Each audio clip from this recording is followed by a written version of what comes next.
दीवार पर टंगी सास। पंजाबी में कहावत है, सास चंगी होवे या ते दीवार ते टंगी होवे। संगीता की शादी भी एक ऐसे ही घर में होती है जहां उसकी सास दीवार पर टंगी होती है।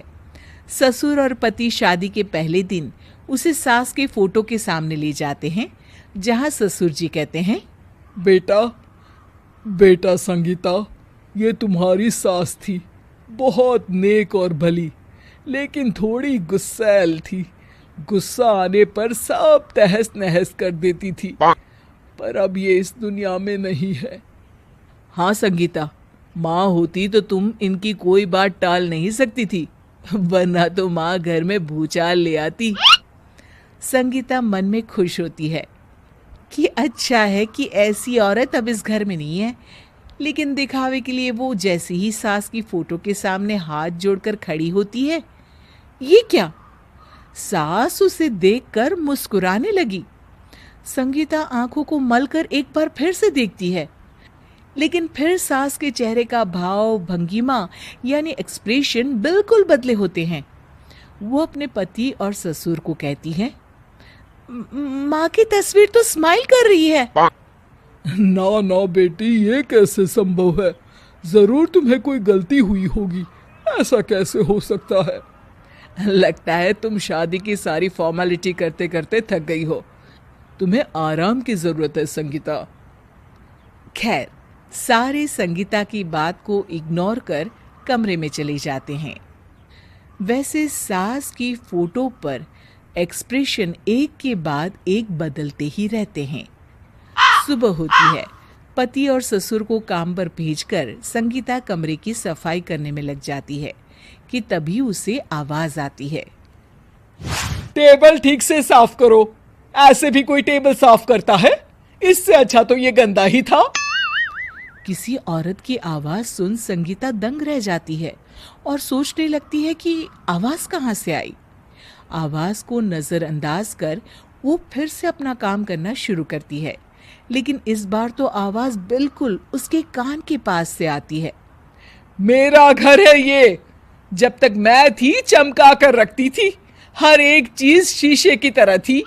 तुम्हें तो ना सफाई आती है ना कुछ पता है। क्यों तुम्हें मेरे घर की जिम्मेदारी दे दी गई है? पता नहीं तुम में मेरे बेटे को क्या दिखाई दिया। मैं होती तो एक से बढ़कर एक लड़कियों की लाइन लगा देती। अब संगीता को समझने में देर नहीं लगी कि ये आवाज किसी और की नहीं बल्कि उसकी सास की है, जो दीवार पर टंगी है। वो उसके पास जाती है और कहती है, नमस्ते सासू माँ, मुझे तो कल ही लग रहा था कि दीवार में कुछ काला है। वो दीवार नहीं, दाल होती है पगली। सही पकड़े हैं सासू माँ। तो क्या हो गया आपको जो आप यहाँ भी चैन से नहीं बैठी हैं? सुना मैंने आपका व्यवहार काफी गुस्से वाला था। चुप रह तू, ज्यादा बकर बकर ना कर।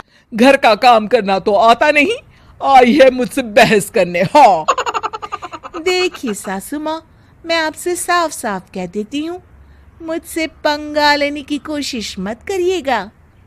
तभी पीछे से संगीता का पति आता है। अरे संगीता, किससे बात कर रही हो? कौन है वहां?